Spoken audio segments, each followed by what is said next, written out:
பேசலாமா? அனைவருக்கும் வணக்கம்.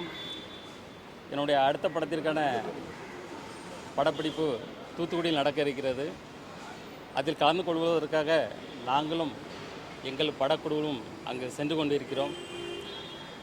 இதை டைரக்டர் துரை செந்தில்குமார் இயக்க ஜிப்ரான் மியூசிக் அமைக்கிறார் மற்றும் ஆண்ட்ரியா ஷாம் முக்கிய கதாபாத்திரங்களில் நடிக்கின்றனர். பாயல் ராஜ்புத் பேரா இதில் பண்ணுறாங்க. தூத்துக்குடியை தொடர்ந்து வட மாநிலங்கள் மற்றும் வெளிநாடுகளிலும் படப்பிடிப்பு தொடர்ந்து நடக்க இருக்கிறது. இந்த திரைப்படத்தை விரைவில் முடித்து ஏப்ரல் மாதத்தில் திரைக்கு கொண்டு வர எங்கள் படக்குழு முழு முயற்சியோடு செயல்பட்டு கொண்டிருக்கிறது. இது வந்து ஒரு லெஜண்ட் படத்துலேருந்து இது டோட்டல் கான்ட்ராஸ்டாக இருக்கும். ஒரு ஆக்ஷன் த்ரில்லர் ஓரியன்ட் ஃபிலிம்.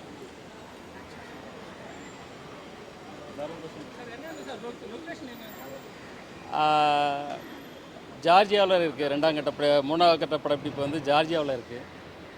அது போக ஜெய்ப்பூர்லேயும் சில விஷயங்கள் இருக்குது. அதுபோல் தொடர்ந்து படப்பிடிப்பு பிளான் பண்ணிட்டு சங்கத்திலேருந்து ஸ்ட்ரைக்குன்னு கொஞ்சம் இது பண்ணாங்க, அனௌன்ஸ் பண்ணாங்க. உங்களோட கருத்து எப்படி சார்? இல்லை, சங்கம் வந்து இப்போது பேச்சுவார்த்தை நடத்திட்டு இருக்காங்க. ஸோ அது சுமூகமாக முடிஞ்சு நல்ல ஒரு சுமூகமான ஒரு சூழ்நிலை உருவாகணும்னு நான் நம்புகிறேன். ஹேமா கமிட்டி ரிப்போர்ட் இப்போ அரசியல் பரசலாக போயிட்டு இருக்கு சார். உங்களோட தனிப்பட்ட கருத்து எப்படி சார்? இப்போ அது வந்து கேரளா உயர்நீதிமன்றத்தில் அது வந்து தாக்கல் செய்யப்பட்டிருக்கு. உயர்நீதிமன்றம் வந்து இதற்கு தக்க உத்தரவு பிறப்பிக்கும் என்று நம்புகிறேன். சார், விஜயோட சாரோட மாநாடுக்கு உங்களுக்கு அப்பிடல் வந்தால் போகக்கூடிய வாய்ப்புகள் இருக்கா? இல்லை, அதை பற்றி இப்போ சிந்திக்கலை. எதுங்க? எக்ஸசைஸ் டயட்டிங் தான். That's all. Exercise dieting. இல்லை, அப்படி ஒன்று ஆன் ஸ்பாட் பண்ணிக்க வேண்டியதான். தூத்துக்குடி ஷூட்டிங் வந்து எப்படி சார்? படக்கலங்க எப்படி?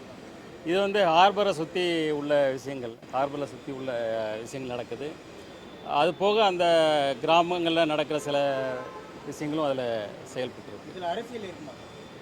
இல்லை, இது அரசியல் கிடையாது. முழுக்க இது வந்து ஒரு கண்டென்ட் ஓரியன்ட் ஃபிலிம். ஸோ அது ஒரு கேரக்டரைசேஷனுடைய இம்பார்ட்டன்ஸ் தான் இதில் ரொம்ப முக்கியமாக இதில் செயல்படும். எதுங்க? ஏப்ரல் 14th பிளான் பண்ணிட்டுருக்கோம். பொதுவாக வந்து நிறைய படம் நடித்த பேர் தான் படத்தோட பேர் சொல்ல மாட்டாங்க. ஆனால் உங்களுக்கு ரெண்டாவது படத்துக்கு பேர் சொல்ல மாட்டீங்க. இல்லை, பேர் வந்து இறுதி கட்டத்தில் இருக்குது. பேர் ஃபைனல் பண்ணுறது சீக்கிரம் இது பண்ணிடுவோம். ஸோ இந்த மாதிரி படங்கள் நடிக்கிறதுனால அரசியல் வருகைக்கான இது ஒரு முன்னோட்டமாக இருக்காமல் இருக்குது. இல்லை, மக்கள் நலனில் எனக்கு எப்போவுமே ரொம்ப அக்கறை அதிகம் உண்டு. நம்ம வந்து அரசியலை வந்து இன்னும் எல்லா தரப்பு மக்களுக்கும் இப்போ ஒரு நல்ல விஷயங்களை செயல்படுத்த முடியும். காலம் நேரம் சூழ்நிலைகளை சரியாக வந்தால் கண்டிப்பாக அரசியலுக்கு வருவேன். அப்படி வந்து என்ன மாதிரியான கட்சிக்கு நீங்கள் சப்போர்ட்டிங் பண்ணுவீங்க?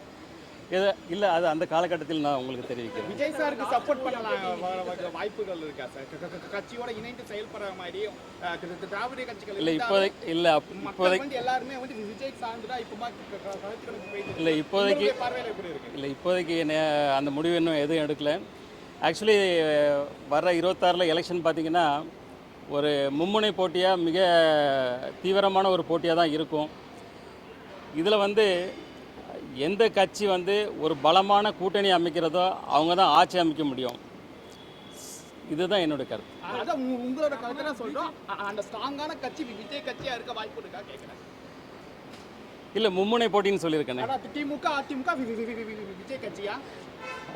அதாவது அந்த நேரத்தில் எம்ஜிஆர் காலத்துக்கும் இந்த இப்போ இருக்கிற காலத்துக்கும் வித்தியாசம் இல்லை சார். இப்போ சிஎம்க்கு ஆசைப்படுறாங்க நடிகர்னா. இப்போ தளபதி கூட பார்த்தீங்கன்னா சிஎம் ஆசை.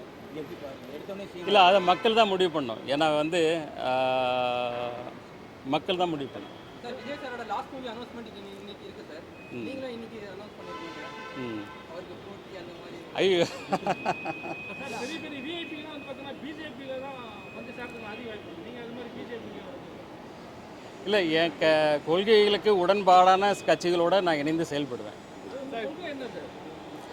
மக்கள் வந்து ஒரு சந்தோஷமாக வாழணும். அதுக்கு என்னென்னு பார்த்தீங்கன்னா பொருளாதாரம் வலிமையாக இருக்கணும். அவங்க அந்த பொருளாதார வலிமையை அவங்களுக்கு ஏற்படுத்துறதுக்கு என்ன செயல்படுத்தணும், அதுதான் என்னுடைய எண்ணம். எனக்கு என் கொள்கைக்கு ஒத்து வரக்கூடிய கட்சிகளும் இணைந்தால் கண்டிப்பாக எதிர்பார்க்கலாம். ஆ இணைந்தால் கண்டிப்பாக செயல்படுவேன். ரொம்ப சந்தோஷம். ஏன்னா ஒரு வெற்றிகரமான பயணத்தை முடிச்சுட்டு முதல்வர் இன்னைக்கு வந்திருக்கிறாரு. அவருக்கு என்னுடைய வாழ்த்துக்கள். சார், ஹீரோயினை பொறுத்த வரைக்கும் ஃபர்ஸ்ட் படத்துல ஏகப்பட்ட ஹீரோயின் ஆடியோ லான்ச்லாம் வந்தாங்க. இந்த படத்துல எத்தனை ஹீரோயின்ஸ் இருக்காங்க? நாங்க கூட பார்க்கலாம். டான்ஸ் மூவ்மெண்ட் பார்க்கலாமா உங்ககிட்ட இருந்து? இல்லை, கண்டிப்பாக எதிர்பார்க்கலாம். ஆனால் நீங்கள் எதிர்பார்த்த மாதிரி 10 ஹீரோயின்லாம் கிடையாது, ஒரே ஒரு ஹீரோயின் தான். சார், நீங்கள் உள்ளூரில் வந்து நிறைய வியாபாரம்லாம் பண்ணி ஒரு தொழிலதிபராக மாறினீங்க. இப்படி கட்டத்தில் மு.க. ஸ்டாலின் அவர்கள் வந்து பார்த்தீங்கன்னா வெளிநாட்டில் வந்து முதலீடுங்கிறத பண்ணிட்டு வராரு. இது எப்படி நம்ம நாட்டில்? இல்லை, ரெண்டுமே தேவை தானே. நம்மளுக்கு பொருளாதாரம் வலிமையாகணும்னா உள்நாட்டு முதலீடு வெளிநாட்டு முதலீடு எல்லாம் சேர்ந்தா தானே நம்மளுக்கு ஒரு பொருளாதார வலிமை வரும். இந்த வயதில் உங்களுடைய ஃபிட்னஸ் என்ன காரணம்? இல்லை, சீரான உடற்பயிற்சி, சீரான உணவு, இதுதான் சந்தோஷமாக மனநிலையில் வச்சுக்கிறது. அடுத்து நீங்கள் ஹீரோவாக தான் உங்களை பார்க்க முடியும். இல்லை, தொடர்ந்து பார்க்கலாம் எப்படி இருந்தது. சார், கோட் படம் பார்த்தீங்களா? ஏகப்பட்ட ஃபீட்பேக் போயிட்டு இருக்கு. உங்களுடைய ஃபீட்பேக்காக ஆர்வமாக எதிர்பார்க்குறோம். இல்லை, அது ஒரு ஃபேண்டசி ஃபிலிம், அது அந்த அளவில் ரசிச்சுக்கலாம். அடுத்த தளபதிங்கிற இடத்த யார் பிடிப்பான்னு நினைக்கிறீங்க? எஸ்கேட்ட இப்போ கோட் படத்தில் வந்து விஜய் அவர்கள் சொல்லியிருந்தாரு. நீங்கள் தான் சொல்லணும். உங்களோட பார்வையில் யார் சார்? இல்லை, என்னுடைய பார்வை உங்களோட பார்வை ஒன்று தான். ரைட், நன்றி.